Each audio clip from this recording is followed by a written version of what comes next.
Up with KREM begins now. And welcome to Up with KREM. Great to have you with us here on our Friday morning. I'm Jen York. Today we are talking about the 1-year mark of the first COVID-19 patients arriving in Spokane.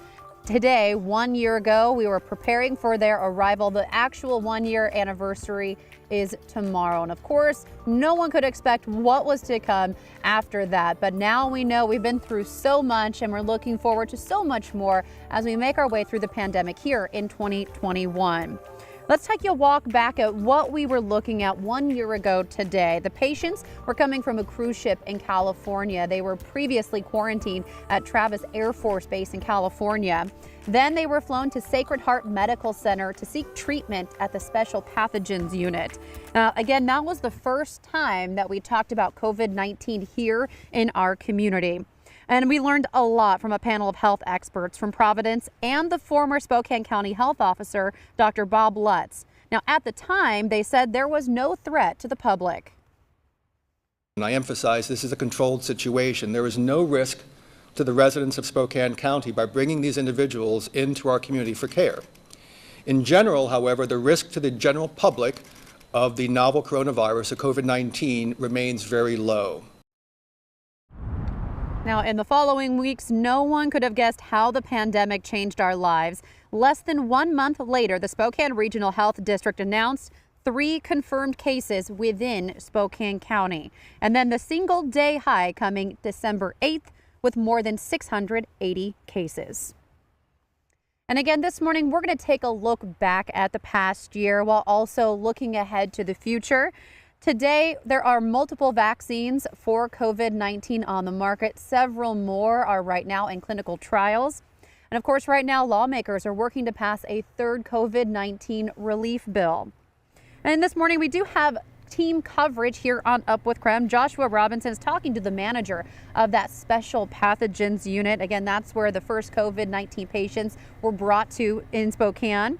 Tim Pham is talking to a restaurant owner who had to close not once but twice in the past year, and they're going to talk about how they've weathered the storm this past year. And Dana Marie McNichol is wanting to hear from you at home. What are you most looking forward to as we round out the pandemic here? You can text us what you have to say at 509-448-2000. And of course, this morning we can't go any further without talking about the snow that's on the ground. Jeremy Legou standing by. We were just talking out here a minute ago, my photojournalist Al Lozano and I, how pretty it is. You know, though it's so white and clean. It is awfully nice to be outside if you don't have to drive this morning. Yeah, it's. I think that's a perfect way to describe it. If you got to drive, those roads are kind of greasy, and it's all related. The beautifulness of all of the snow comes from days on end of snow, then temperatures rising, then dropping, then more snow. But that also makes those roads just an extra little bit greasy early on today. So that's one of those things you're going to want to watch. Here in town, we're sitting comfortably at 27 degrees still under cloudy skies. A couple of stray flurries here on top of South Hill. It's some low-hanging cloud cover, but temperatures in the upper 20s across the inland northwest following that round of snow means it's not just Spokane where the roads are greasy. It's just about everywhere.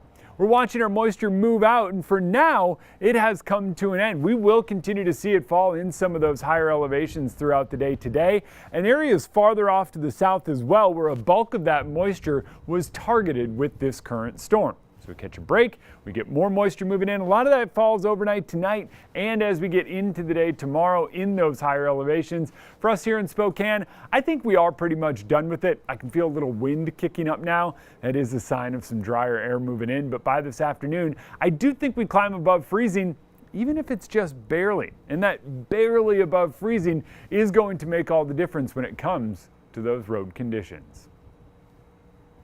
Speaking of road conditions, I knew you were waiting out there. I was kind of going to try to guess. I was going to play a big role. Are you still on Division? Is that correct? Not even close. Oh, man, Nicole, where are you? I am in the valley now. So we're right at Sprague and Sullivan in the valley. And roads are still kind of slippery. I mean, check it out. You can see here, this is Sprague here that you're looking at. And there's still slush, it's still slippery. It's been kind of a struggle this morning driving around. It feels safe, it doesn't look too bad, but it's slushy, it's slippery, it's cold, there's some ice, and the combination of all of that is really just causing issues even on our main roads, particularly on Division, like we mentioned earlier. We were there, and that was really tough to drive on. We were slipping and sliding around. The freeway was okay, the freeway was pretty good. The biggest issue on the freeway is going to be your visibility, but where you're going to see the most trouble is here in parking lots. So take a look at this. You can see a solid amount of just pushed down powder and some ice. So those side streets, parking lots, driveways, even sidewalks when you're walking around. I almost slipped earlier. So make sure you're careful as you're driving and just getting up and out of the house this morning. I'll send these back to you guys. Stay safe and warm out there, Nicole. Of course, as earlier you heard Jen mention, tomorrow marks that 1-year date of the day we first started talking about COVID-19 in our local community. And this morning, we're going to take back at some of the biggest moments we've seen since then. We're talking about the patients that are here in town receiving care from our local doctors. The risk to the general community about this particular process is zero. This special area inside of Sacred Heart has rooms that are specifically designed for airborne infections like the coronavirus. The hospital told us yesterday the Department of Health and Human Services requested that these 4 patients be brought to Spokane. The first 2 of the patients arrived just before noon yesterday, and then the last 2, making it 4 total, got in around 4 p.m. Patients who are in our facilities now can feel safe. Being prepared is a much better opportunity for us to care for our community competently and carefully. This is Washington's stay home, stay healthy order. Washington's stay-at-home orders go into full effect tonight. We have a bipartisan agreement on the largest rescue package in American history. It just doesn't feel real, and I think a lot of us are, in shock. We've got businesses right now that are barely making it at 50% capacity. I can't imagine if they have to close their doors. I don't want to see that happen. In a decision effective today, Dr. Bob Lutz is no longer serving as the Spokane Regional Health District Officer. Inaction here is not an option. We have to take bold, decisive action, and we are doing that today. It's preposterous to think that a restaurant can survive only on takeout and outdoor dining. Today is a landmark day in our country in the battle against COVID-19. An FDA advisory panel will vote today whether to recommend emergency use authorization for Pfizer's vaccine. This is one of the greatest scientific accomplishments in history. Health leaders are warning us that the darkest days of COVID-19 might still lie ahead. As you can see behind us, the Spokane Arena now fully transformed into this mass vaccination site that will open within the hours. And today, health leaders hope to vaccinate up to 500 people. And that brings us to today. Jen, what stands out to you most over the past year? You know, Joshua, I think there's a lot that's happened in the past year. For me, being out here 1 year ago, I feel like this past year has flown by. I know it's been a struggle for a lot of people, and myself included, and it seemed like it was never going to end and we were never going to get to this point. But when I look back now, I'm thinking, boy, it went by so fast. How about you? You know, I think back to, I think it was early March. We did a story here on Up with KREM. You know, we'd really only known each other a couple months. I had just joined the team a few months earlier, and we measured the distance of what 6 feet was between us. And it was so odd to imagine talking to someone like that. And now, Jen, it's just so normally part of our regular routine to know what that kind of 6 feet margin is. Yeah, it's no longer uncomfortable to feel like you're so far away from someone and talking to them. So yeah, that brings up a great point, something I'm sure you at home can resonate with as well.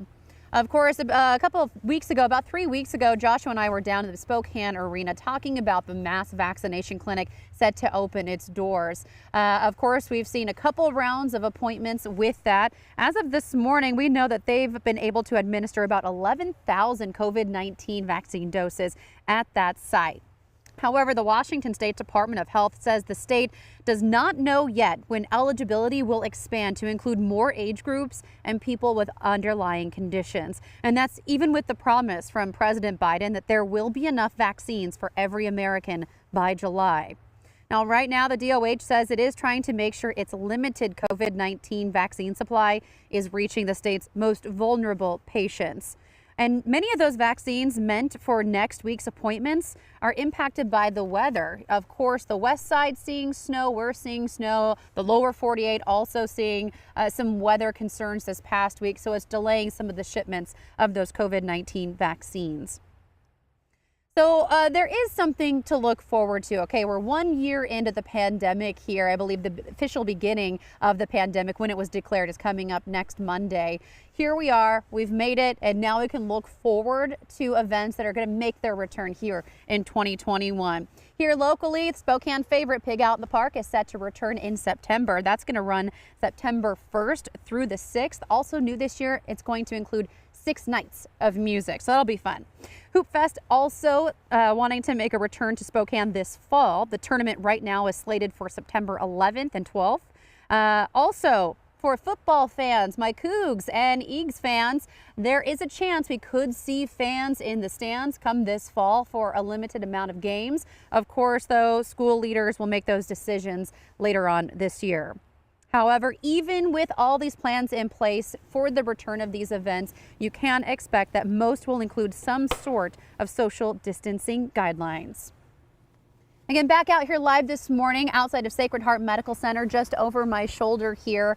Again, tomorrow is the 1-year anniversary of the first COVID-19 patients to arrive in Spokane. We've made it 1 year. Of course, there's still some work to go to get out of the pandemic. But Joshua, we are looking forward to things returning this year. So focusing on the bright spot here as we make our way through the pandemic. Yeah, Jen, of course, today we do still have plenty left to look back at over the past year on this special edition of Up with KREM. As last year, an entire graduating class of nursing students entered the workforce in the middle of the pandemic. This morning, we're talking to a Coug alum about their first year on the job.